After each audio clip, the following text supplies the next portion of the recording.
So hello everyone to my new video. अनि आजको यो भिडियो चाहिँ एकदम धेरै स्पेसल छ, किनभने आजको यो भिडियो चाहिँ एकदमै युनिभर्सल प्रब्लममा चाहिँ आधारित छ। त्यो युनिभर्सल प्रब्लम के हो भने मक टेस्ट।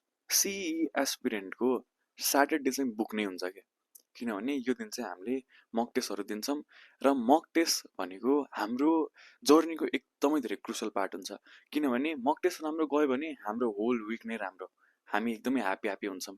र इफ मक टेस्ट बिग्रियो, हाम्रो फेभरेट सब्जेक्टबाट मार्क्स थोरै आयो या कुनै सब्जेक्टबाट एकदमै धेरै बिग्रियो भने हामी एकदमै धेरै डिमोटिभेटेड हुन्छौँ र यो डिमोटिभेसन एक दिन पनि होइन, होल विकभरि चल्छ। So let's start the video without any further due. कुरा हो एउटा ऱ्यान्डम डेको, म बिहान नै उठेर सिईको मक टेस्ट दिन गएँ। मक टेस्ट दिएर आउँदा एनालाइज गर्दा मेरो बोटनीमा 25 जति मात्रै आएको थियो। र कतिपयले भन्नुहुन्छ होला, आमामामा बोटनीमा 25 आउट अफ 40, यो त एकदमै धेरै राम्रो मार्क्स हो। तर हेर्नु न, सिई आउन 15 दिन मात्रै बाँकी थियो र म चाहिँ ओपनबाट स्कलरसिप निकाल्छु भनेर बसेको मान्छे। ओपनबाट स्कलरसिप निकाल्नु छ भने तपाईँको मार्क्स 150 भन्दा हाई हुन्छ र मेरो मार्क्स चाहिँ 145 मा अड्किरहेको थियो। र मेरो बोटनी र म्याथ एकदमै ध्वस्तै। म्याथ त ल जसो तसो आफ्नो अलिकति दिमाग घुमाएर पनि म सल्भ गर्थेँ, तर बोटनीमा त पढेको छैन भने त त्यो त क्वेसन सल्भै गर्न सकिएन नि त। जति आवर म जुलोजी पढ्थेँ त्यति नै म बोटनी पनि पढ्थेँ, र जति क्वेसन मैले जुलोजीको सल्भ गर्थेँ त्यति नै मैले बोटनीको पनि गर्थेँ, तर मेरो बोटनीमा यति थोरै मार्क्स आइरहेको थियो। सो म एकदमै धेरै अन्यलमा थिएँ कि अब गर्ने त गर्ने के। जुलोजी पनि त्यही वेमा पढिरहेको छु, बोटनी पनि त्यही वेमा। जुलोजीमा यस्तो राम्रो मार्क्स आउने, बोटनीमा नराम्रो मार्क्स आउने, के गर्ने भयो कि होस्टेलमा फर्किएँ। होस्टेलमा सबैलाई थाहा छ फेरि यो ड्रपर हो अनि यसले सिईको प्रिपेयर गराएको छ भनेर सबैलाई थाहा छ। सबैमा एउटा एक्सपेक्टेसन पनि छ कि यसले अब नाम निकाल्छ होला, किनभने म बिहान 6 बजीदेखि बेलुका रातिको 11 बजीसम्म म पढिरहेकै हुन्थेँ। दिनभरि न के गर्नु छ, बस पढाछ। खाना खान माथि गयो, तल आयो, एकछिन यसो बाहिर गयो, 5 मिनट बस्यो, त्यसपछि फेरि भित्र आयो, फेरि पढ्यो। सो एउटा सबैलाई कमन कन्सेप्सन चाहिँ के थियो भने यसले नाम चाहिँ निकाल्छ होला है। बट मनभित्रको पीडा कसलाई के थाहा नि त। यहाँ मार्क्स बढिरहेकै छैन, मान्छेलाई चाहिँ यसले नाम ढुक्क निकाल्छ भन्ने एउटा कन्फिडेन्स छ। अब गर्ने के त, होस्टेल आएँ, एकछिन यसो बसेँ, मलाई अरू के गर्न जाँगर पनि लागेन। के गर्ने भयो, दिमागमा एकदमै धेरै थट्सहरू आउन थाल्यो। अब यो गर्ने कि त्यो गर्ने, अब ल भइगयो। एमबिबिएस त मेरो भाग्यमा नि छैन। योभन्दा अगाडि पनि मैले बिडिएसको स्कलरसिप पाएको थिएँ, तर सायद मेरो भाग्यमा बिडिएस नै छ भनेर बिडिएस नै पढ्छु भनेर डिसाइड गरिरहेको थिएँ कि त्यो दिन मैले के गरेँ भन्नु न, राति खाना खाने बेलासम्म पनि करियर अप्सन आफ्टर बिडिएस भनेर सर्च गरेर आएँ। युट्युबमा जति भिडियो छ बिडिएस रिलेटेड सबै भिडियो हेरेर पाएँ। लास्टमा माइन्डसेट नै बनाएँ कि म योपालि बिडिएस नै पढ्छु, अरू भइगयो, अब म एमबिबिएस पढ्दिनँ, एमबिबिएस छैन मेरो भाग्यमा भनेर बसेँ। र भनिन्छ नि हिन्दीमा, डुब्दै हुएको तिनके का सहारा।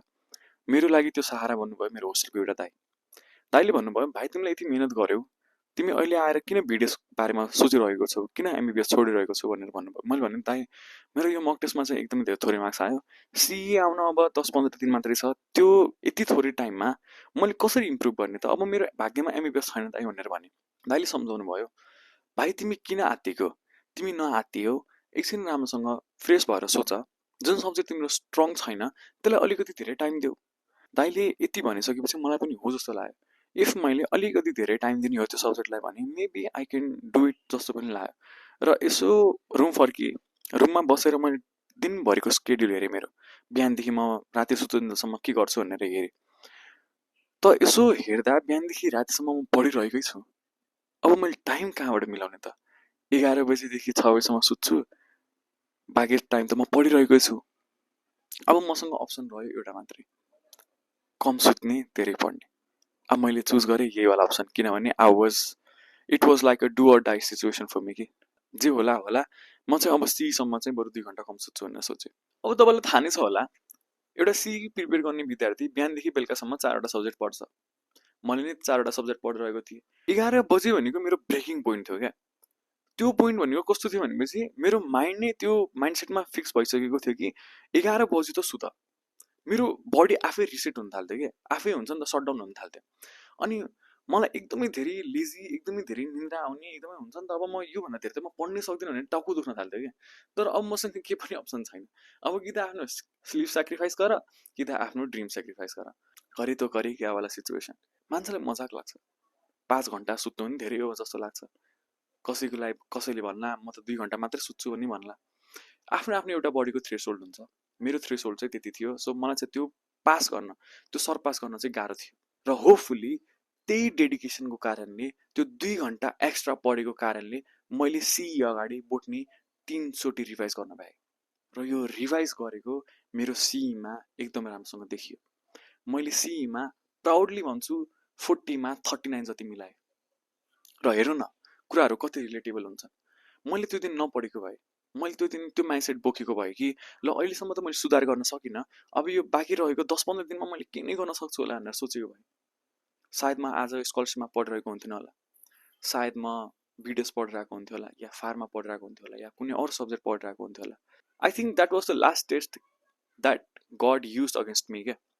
मलाई चाहिँ भगवान्ले त्यो लास्ट टेस्ट भनेर फालेको जस्तो लाग्छ कि ल यो मान्छेलाई मैले यो टेस्ट दिन्छु, यो टेस्टमा यसले राम्रो पर्फर्म गर्यो भने चाहिँ मैले उसलाई स्कलरसिप दिन्छु भनेर मेबी भगवान्ले चाहिँ त्यसरी चुज गर्नुभयो कि। Like a legend said, giving up is not in the blood sir. That was my mind set के। मलाई लाग्छ त्यही माइन्ड सेटले नै आज म स्कलरसिपमा पढिरहेको छु। र मलाई कतिपय भाइ बहिनीहरूले मेसेज गर्छन् कि दाइ मेरो मार्क्स बढेन, दाइ मेरो यो सब्जेक्ट विक छ भनेर भन्नुहुन्छ, अब के गर्ने भनेर भन्नुहुन्छ।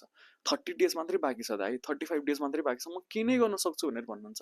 मलाई त्यो कुरामा हाँसो उठ्छ कि मसँग 10 दिन 15 दिन हुँदा त म हार मानिनँ भने तपाईँहरूसँग ठ्याक्कै डबल टाइम हुँदा तपाईँ कसरी हार मान्न सक्नुहुन्छ त।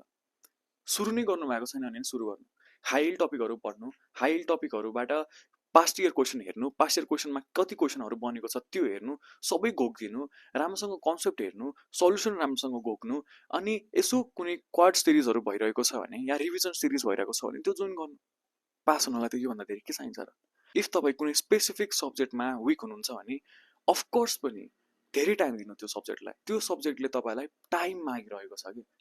र एकदमै धेरै मेहनत गर्नु, किनभने there are no shortcut to glory. तपाईँले राम्रो डेस्टिनेसन खोजिरहनु भएको छ, तपाईँले राम्रो भ्यू पोइन्टमा जान्छु भनेर सोचिरहनु भएको छ भने देयर आर नो सर्टकट्स। तपाईँले मेहनत गर्नै पर्छ, तपाईँले उकालो चढ्नै पर्छ। Same goes here also.